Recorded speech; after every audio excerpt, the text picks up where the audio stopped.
Hai keponakan, apa kabar kalian? Mudah-mudahan selalu dalam keadaan sehat.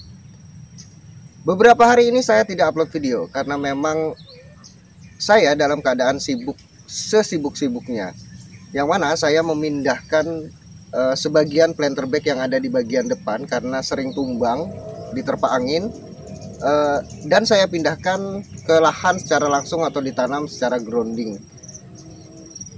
Dan ini pun belum selesai kita melakukan penataan pada tanaman dalam planter bag ini yang bagian depan, karena setelah melakukan penataan ini kita juga akan merubah sistem, yang mana akan kita rubah menjadi sistem semi grounding. Namun saya sebenarnya bukan akan membahas tentang sistem semi grounding ini. Saya akan membahasnya pada video-video berikutnya. Hari ini saya akan menambahkan materi tentang keasaman tanah, yang mana sebelumnya saya sudah membahas tentang penyebab meningkatnya keasaman tanah. Terus saya buatkan video lagi tentang merahnya jambu madu deli hijau diakibatkan oleh meningkatnya keasaman pada tanah atau media tanam pada tanaman tersebut. Namun sebelum saya membahasnya lebih jauh, saya akan sedikit menjelaskan tentang pH tanah. Apa itu pH tanah? Namun saya tidak akan menjelaskannya secara akademik, karena sudah pasti kalian akan skip video ini jika saya menjabarkannya secara akademik. Namun begini, bahwa pH tanah yang baik adalah 7. Nah, jika di bawah 7 maka dianggap asam. Dan jika di atas 7 maka dianggap basa. Lalu apa sih pengaruhnya tingkat keasaman pada tanah terhadap tanaman?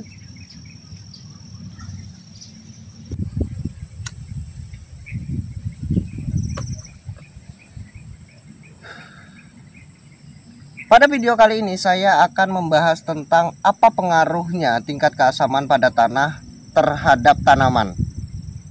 Dan yang kedua, kapan waktu yang tepat untuk menanggulangi meningkatnya keasaman pada tanah. Langsung saja saya akan menjelaskan apa pengaruhnya tingkat keasaman tanah terhadap tanaman.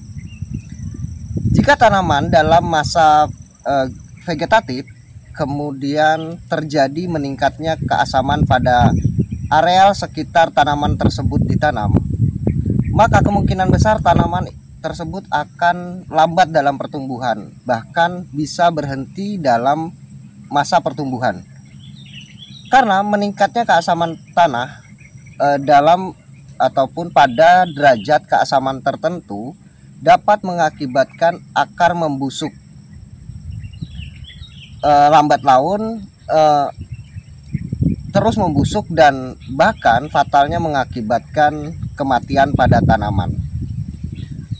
Sebenarnya meningkatnya keasaman pada tanah tidak berpengaruh terhadap keberadaan unsur hara yang ada di sekitar tanaman tersebut. Unsur hara seperti NP dan K dan kawan-kawan lainnya sebenarnya masih ada di situ. Karena meningkatnya keasaman pada tanah, kemudian unsur hara tersebut tidak mampu diserap oleh tanaman, karena kerja akar tidak dapat berfungsi sebagaimana mestinya.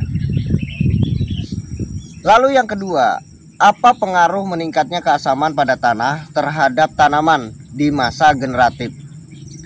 Sebenarnya meningkatnya keasaman tanah di masa generatif tidaklah buruk-buruk amat. Mengapa saya katakan demikian? Saya akan memberikan satu contoh agar apa yang baru saja saya jelaskan kalian bisa lebih mengerti.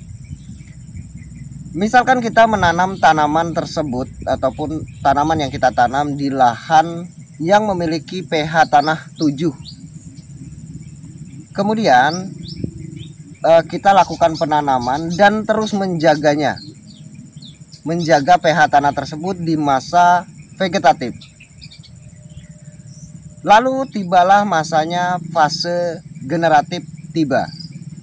Namun kita tetap mempertahankan pH tanah tersebut 7. Maka yang akan terjadi adalah tanaman tersebut akan sulit berbunga walaupun kita memberikan pupuk fase generatif.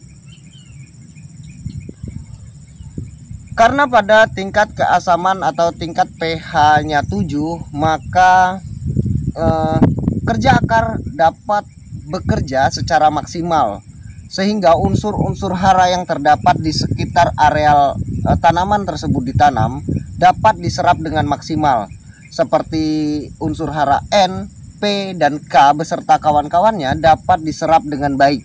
Namun dia akan dominan menyerap unsur-unsur N, sehingga jika kita melakukan pemupukan fase generatif pun tanaman tersebut akan tetap di fase vegetatif. Namun jika tanaman yang kalian tanam sudah memasuki fase generatif ataupun fase pembuahan, maka sebaiknya kalian jangan terus menjaga pH di sekitar areal tanaman tersebut ditanam tetap 7.